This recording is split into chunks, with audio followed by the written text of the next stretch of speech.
J T ಪಾಟೀಲ್ಗೆ ಒಂದು ಸವಾಲನ್ನು ಹಾಕ್ತೇನೆ. ನೀವು ಅಷ್ಟೊಂದು ಪ್ರಾಮಾಣಿಕವಾಗಿ ಕೆಲಸ ಮಾಡಿ ನಾನು ಸ್ವಂತ ಶಕ್ತಿಯಿಂದ ಆರಿಸಿ ಬಂದನಂತೆ ನೀವು ಹೇಳ್ತಿರ್ತೀರಿ. ಅದು ನೀವು ಆರಿಸಿ ಬಂದಿನ ಅನ್ನೋಂಥ ಧೈರ್ಯ ನಿಮಗಿತ್ತಂದರೆ ಇವತ್ತು ನಿಮ್ಮದೇ ಸರ್ಕಾರ ಇದೆ, ನಿಮ್ಮದೇ ಜಿಲ್ಲಾಡಳಿತ ಇದೆ, ನೀವೇ ತಂದ ಅಧಿಕಾರಿಗಳಿದ್ದಾರೆ. ಅದಕ್ಕೆ ಚುನಾವಣೆ ಏನು ಒಂದು ಶಾಸಕರಿಗೆ ಚುನಾವಣೆ ಖರ್ಚಿಗೆ ಏನೋ ಒಂದು ನಿಗದಿ ಮಾಡಿರ್ತಾರೆ, ಆ ಹಣ ಸಹಿತ ನಾನೇ ಕೊಡ್ತೇನೆ. ಅವ್ರಿಗೇನು ಕೈಯಿಂದ ಖರ್ಚು ಹಾಕ್ಬಾರ್ದು, ಭಾಳ ಬಡವ್ರದಾರ ಅವರು, ಅಷ್ಟು ಖರ್ಚು ಮಾಡುವಂಥ ದೇವ್ರ ಶಕ್ತಿ ಕೊಟ್ಟಿಲ್ಲ ಅವ್ರಿಗೆ, ಅದನ್ನು ನಾನೇ ಕೊಡ್ತೀನಿ. ಇವತ್ತು ರಿಸೈನ್ ಮಾಡಿ ನಾನು ಎದುರಿಗೆ ನಿಂತು ಆರಿಸಿ ಬಂದು ತೋರಿಸಲಿ. ಯಾಕಂದ್ರೆ ಚುನಾವಣೆ ಸರ್ಕಾರ ಇದ್ದಾಗ ಅವ್ರ ಕಡೆ ಅಧಿಕಾರ ಇದ್ದಂಥ ಸಂದರ್ಭದಲ್ಲಿ ಅತಿ ಹೆಚ್ಚು ಗೆಲ್ಲುವಂಥ ಸಾಧ್ಯತೆ ಇರುವಂಥದ್ದು ಆಡಳಿತ ಪಕ್ಷದಲ್ಲಿದ್ದಾಗ. ಅದನ್ನು ಇಟ್ಕೊಂಡೇ ಇವತ್ತು ನಿಮ್ಗೆ ಹೇಳ್ತೀನಿ ಭಾಳ ಸ್ಪಷ್ಟವಾಗಿ.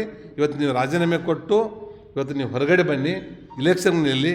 ಅವಾಗ ನೀವೇನಾದರೂ ಗೆದ್ದರೆ ನನ್ನ ಕಡೆ ಏನು ಪೆನಲ್ಟಿ ಹಾಕ್ತೀರಿ ಅದನ್ನು ಮೊದಲ ಅನೌನ್ಸ್ ಮಾಡಿ 1:10 ಕೊಡ್ಲಿಕ್ಕೆ ರೆಡಿ ಇದ್ದೇನೆ. ಅವ್ರು ₹1 ಬೆಟ್ ಮಾಡಿದ್ರೆ ಅಂದರೆ ನಾನು ₹10 ಕೊಡ್ಲಿಕ್ಕೆ ರೆಡಿ ಇದ್ದೇನೆ. ಇದನ್ನು ಸವಾಲು ಸ್ವೀಕಾರ ಮಾಡ್ಕೊಳ್ಳಿ. ಯಾಕಂದ್ರೆ ನಿಮ್ಮೆಲ್ಲರೂ ಇಲೆಕ್ಷನ್ ಬಾರ ಹಾಕೋದಿಲ್ಲ. ಇಲೆಕ್ಷನ್ದು ಕಮಿಷನ್ ಏನು ನಿಗದಿಪಡಿಸಿರ್ತಾರೆ ಅದನ್ನು ಅಡ್ವಾನ್ಸ್ ಆಗಿಯೇ ಕೊಡ್ತೇನೆ. ಇಲ್ಲಾಂದ್ರೆ ಬಾಯಿ ಮುಚ್ಕೊಂಡು ನಾನು ಇಷ್ಟು ಖರ್ಚು ಮಾಡಿದ್ದೀನಿ, ಇಷ್ಟು ನಾನು ಲಂಚ ತೊಗೋತೀನಿ ಅಂತೇಳಿ ಒಪ್ಕೊಂಡಂಗೆ ಆಗುತ್ತೆ. ನೀವು ಇದಕ್ಕೆ ಒಪ್ಕೊಳ್ದೇ ಇದ್ದರೆ. ರಾಜೀನಾಮೆ ಕೊಟ್ಟು ನಾನು ಇಲೆಕ್ಷನ್ ಖರ್ಚು ಕೊಡ್ತೀನಿ, ಚುನಾವಣೆಗೆ ಬರಲಿ ಅಂತ ಹೇಳ್ಕೊಂಡು ನೋಡಿರಿ. ಜನರು ಪಕ್ಷ ನಮ್ಮನ್ನು 5 ವರ್ಷಕ್ಕೆ ಆರಿಸಿ ಕಳಿಸಿರ್ತೈತೆ. 13 ಫೇಸ್ ಮಾಡಿವಿ, 18 ಫೇಸ್ ಮಾಡಿ, 23 ಫೇಸ್ ಮಾಡಿವಿ. 28ಕ್ಕೆ ನಾನು ಚಾಲೆಂಜ್ ಹೇಳ್ತೀನಿ ಅವ್ರಿಗೆ,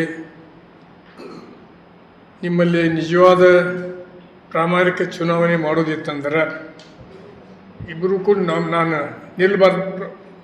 28ಕ್ಕೆ ನಾನು ಕಾಂಟೆಸ್ಟ್ ಮಾಡಬಾರ್ದು ಅನ್ನೋ ವಿಚಾರದೊಳಗೆ ಇದ್ದೆ. ಅದು ಯಾವುದೂ ಸುಳ್ಳಲ್ಲ. ಇವತ್ತು ಅವ್ರು ಚಾಲೆಂಜ್ ಮಾಡ್ಯಾರಂದ್ರೆ ನಮ್ಮ ಪಕ್ಷ ಮತ್ತು ನಮ್ಮ ಎಲ್ಲ ಹಿರಿಯರು ಕಾರ್ಯಕರ್ತರು ಏನಾದರೂ ಅವಕಾಶ ಮಾಡಿಕೊಟ್ರೆ ಅವರು ಇನ್ನೊಮ್ಮೆ ಸ್ಪರ್ಧೆ ಮಾಡಬೇಕು ಅನ್ನೋ ಇಚ್ಛಾನೂ ಇದೆ ನಂದು. ಅವ್ರು ಹೇಳಿದ ಮಾತಿಗೆ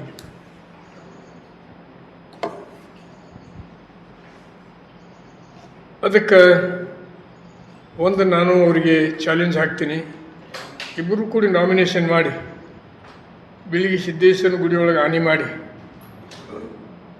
ನಮ್ಮ ಕುಟುಂಬದ ಯಾವ ಸದಸ್ಯರು ಸಹಿತ ಚುನಾವಣೆಯಲ್ಲಿ ಭಾಗಿಯಾಗಬಾರ್ದು. ಅವ್ರ ಕುಟುಂಬದವ್ರಿರ್ಬೋದು, ನನ್ನ ಕುಟುಂಬದವ್ರಿರ್ಬೋದು. ಆಮೇಲೆ ಯಾರೂ ಆಶೆ ಆಮಿಷಗಳ ಮುಖಾಂತರ ಚುನಾವಣೆ ಮಾಡಿದ್ರು ಜನ ಅವಾಗ ಇಬ್ಬರದು ಖರ್ಚು ಆಗೋದಿಲ್ಲ, ಸಮಯ ಉಳಿತೈತಿ. ಜನ ಯಾರನ್ನ ಆರಿಸಿ ಕಳಿಸ್ತಾರೋ ಆವಾಗ ಜನರ ನಿರ್ಣಯಕ್ಕೆ ನಾವು ತಲೆಬಾಗಬೇಕು ಅನ್ನುವಂಥ ಮಾತನ್ನು ಹೇಳಿ ಇದನ್ನು ಚಾಲೆಂಜನ್ನು ಸ್ವೀಕಾರ ಮಾಡಲಿ, ಅವರಲ್ಲಿ ಪ್ರಾಮಾಣಿಕತೆ ಇದ್ದರೆ ಅನ್ನುವಂಥ ಮಾತನ್ನು ಒಂದೇ ಹೇಳ್ತೀನಿ.